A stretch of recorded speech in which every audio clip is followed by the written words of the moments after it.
So if you're ready to start making videos, specifically videos for YouTube, but it's just like I don't know where to start. There seems to be so much things to consider. Well, there can be.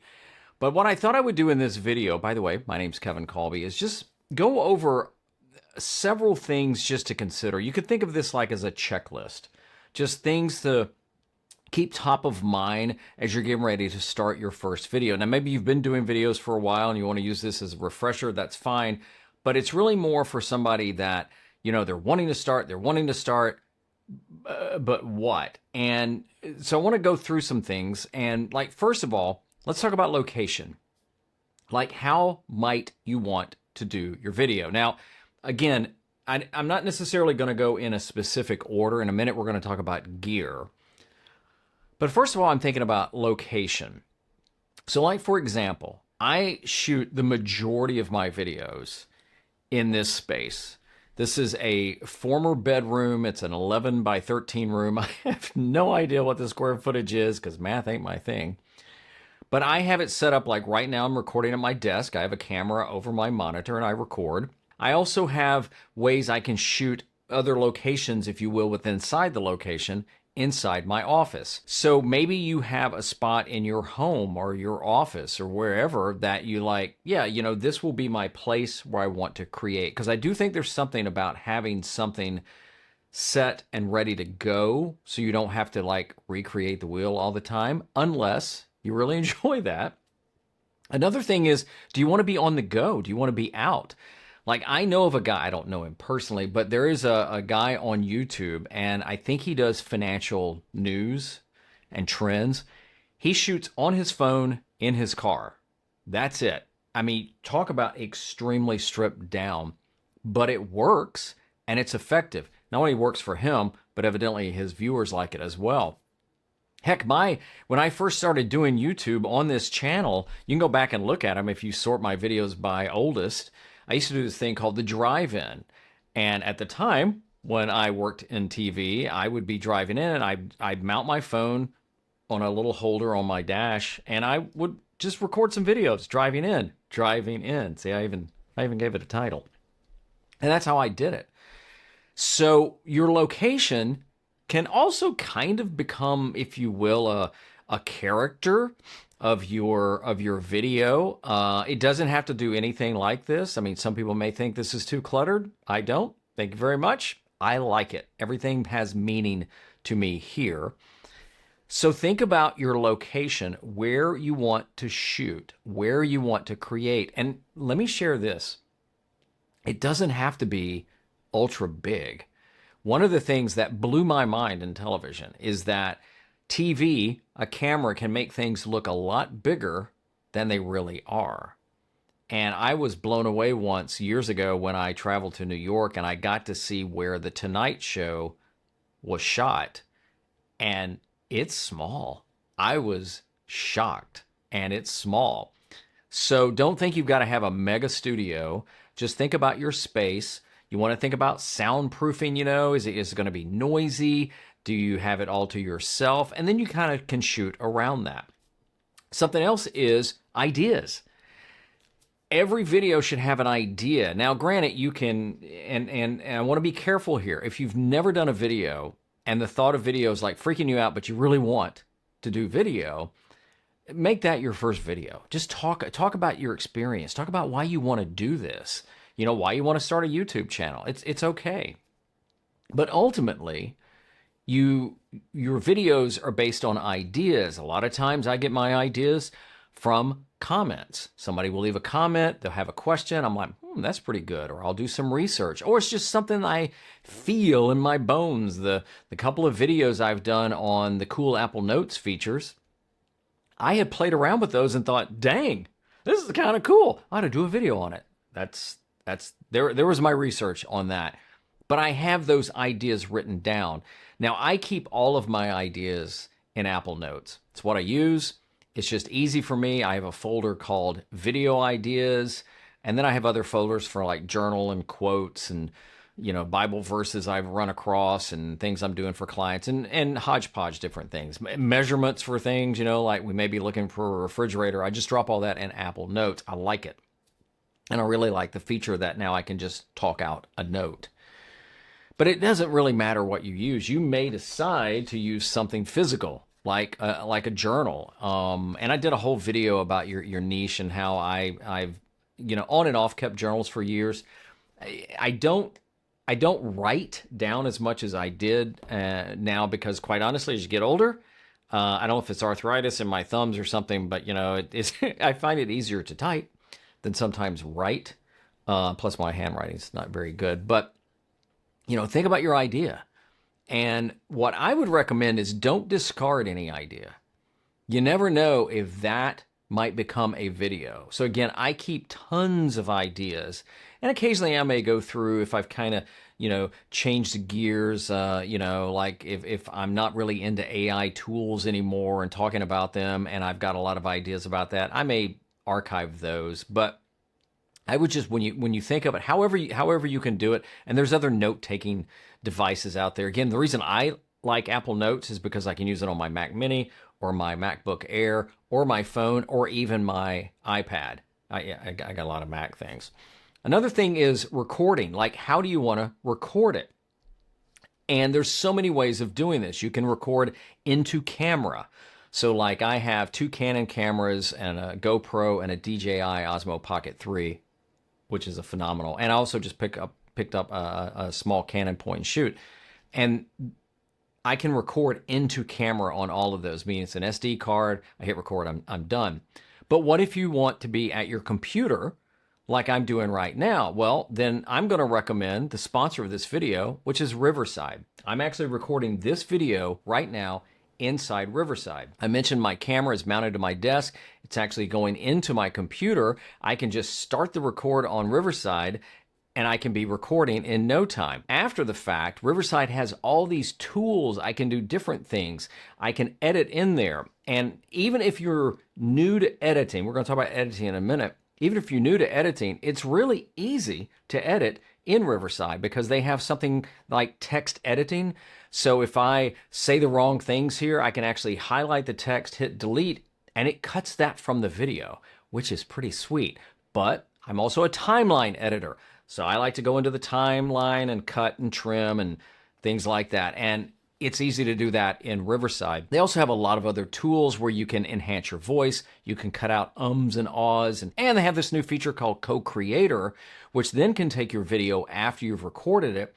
And it can do so many things like write a blog post or email copy or even social media copy and even more. So you ought to check out Riverside. And if you do, make sure you use my code Kevin Colby and you can save 15% off any paid plan. There's a link down below to try Riverside. So now let's talk about gear.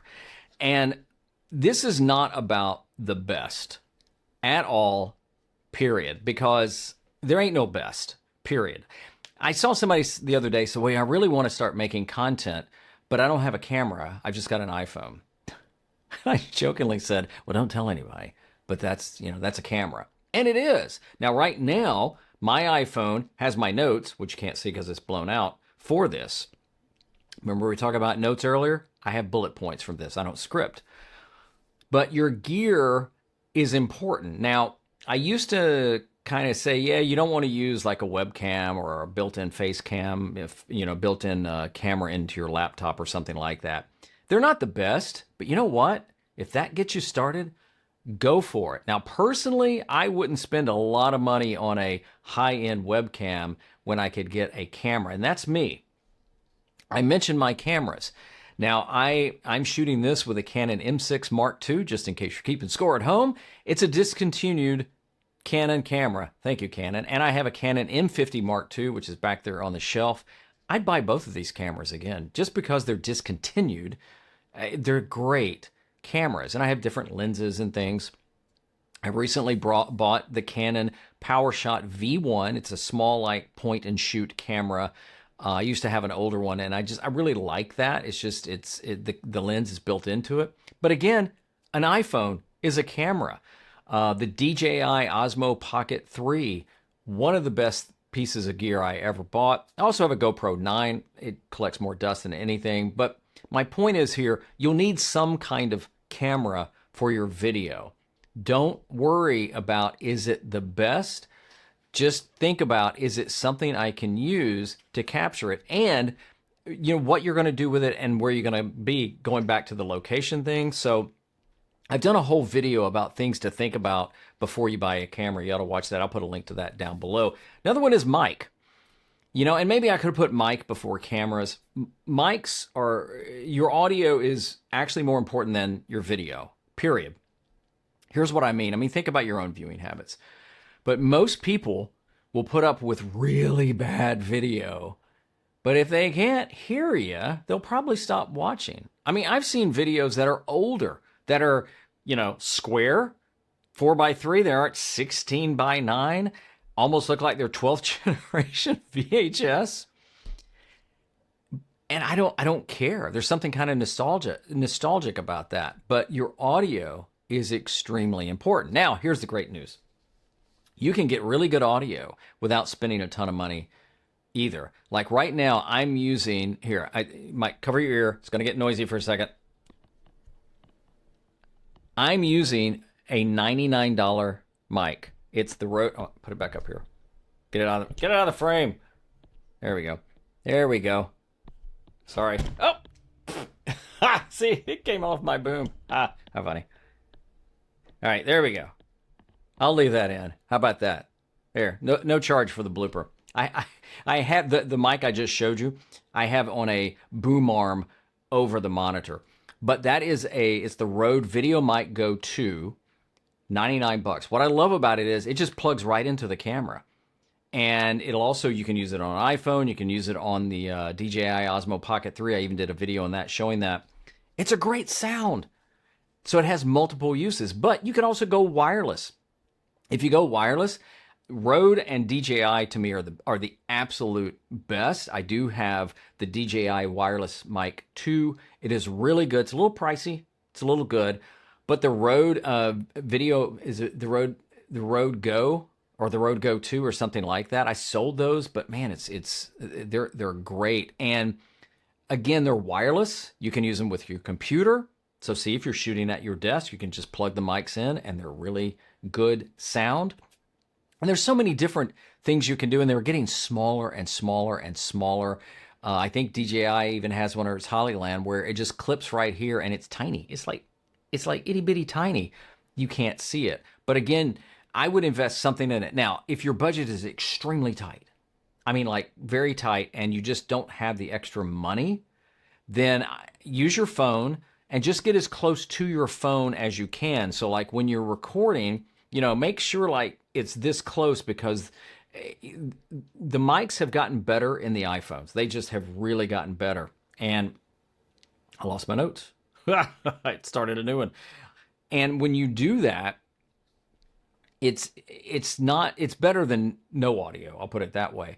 Depending on where you are, if it's really noisy, you may have to do some audio enhancing on that, which we'll talk about in just a minute when we talk about editing. Lights.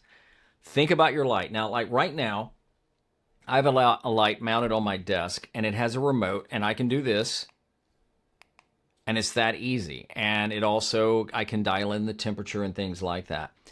But again, let's say you just don't have the funds. Light is important. If I did the whole video like this, it'd be like, what the heck? It looks kind of cool, but I don't know that's why you signed up for. Use a window. Like right over here, I have a window, and I've actually used it before. I thank you, God, for the natural light that's free. I use it to light myself sometimes. You can shoot outside. So there's so many different things you can do. Again, lighting, you can get a little and not have to spend a lot. This is a Godox light. Another light I like is the Falcon Eyes. I have a newer light over here with a dome on it. It's kind of big. But again, you could go to the hardware store and buy a lamp or a light. Can you see this one? You could get something like that and sit close to it with a nice LED bulb, and that may be all you need. And again, going back to the guy that I was talking about in his car, again, natural light. there's plenty to see. So now let's talk about something else you may or may not want, graphics. Now, when I worked in television, there was a time where we would just kind of junk it up because a lot of times it's like, well, you know, we've got to do that. So we'd have text flying and all this other stuff that the video didn't really need, but, you know, I would always refer to it, especially when I was the creative director. It's like, all right, now we're just junking it up. In fact, sometimes I would say to my graphic artist, hey, can you go back there and work with so-and-so? There needs to be a graphic intervention. But sometimes graphics can enhance. You can do like a graphic here, or what we call a lower third, or a full screen graphic where you don't even, you know, it's almost like B-roll. It cuts away. But, you know, imagine something that you want to circle, you know, back there, or you want an arrow going to something. Those can be graphics that you can use to enhance things. A PowerPoint slide could be a graphic that you use. I always look at graphics as, does it reinforce something I'm saying? I have gone on the other extreme where I use less graphics, fewer graphics than I used to, because again, even at this state, I could easily junk it up. But I would recommend Canva for something like that. But you can also do graphics in Riverside. They actually have a way where you can put text on there, and they have some built-in graphics, not graphics, some built-in stock footage as well. So you could even do some of that in Riverside. And now editing. Just by the word editing, did your heart go? So look, I mean, I've been editing for so long, and it's the thing I probably love the most out of everything I do. So I just love editing. You can give me very little footage and I'm happy. You can give me too much and I'm okay. And it's just what I love to do and edit. So I totally get that I've been doing it so long. It just comes second nature. Whether I'm that good at it or not, I don't know. And by the way, don't reach out to me and ask to edit my videos. I appreciate you, but I'm not interested. Okay, there's my PSA. But you may want to edit. And, you know, I go back to Riverside. Riverside does make it fairly easy to edit in the timeline or even with the text to edit. I tend to edit most of my stuff in Final Cut Pro. It's what I'm comfortable with. I like it that you buy it, you own it forever. I have it on my MacBook Air, and I have it on my Mac Mini on my desktop, which is where I really do most of my editing. It is a great program. But if you're not ready for that and you have a Mac, use iMovie. iMovie's very simple and basic, but don't let that fool you. Don't let that fool you, because it does a lot. And you know, we were talking about audio earlier. Both iMovie and Final Cut Pro have a couple of features. One's called voice isolation. So let's say you're shooting, let's say in your car or truck, like the guy I mentioned, and you're just using your iPhone and you don't have a mic. You could use voice isolation there, and it isolates your voice. And I've done a whole video about that where I was showing it out on the road and it got very noisy, and it's amazing when it cuts that on. So my point is, I don't think it's a substitution for not having a mic, but at the same time, it will help you if you don't have a mic in a pinch, or you go somewhere and you forget your mic. Don't let that stop you from creating. And again, there's a lot of programs out there. Again, I just use Final Cut Pro. You can also edit in Riverside as well. But if you don't edit and you're not interested in editing, I wouldn't rush to outsource it. And that may be a whole different video why. And I'm not against outsourcing. And I know friends that make money editing, and it's not about that. I just think too many people outsource it when they don't need to. But I've also done some videos on, you know, if you want to create without editing, and it's possible.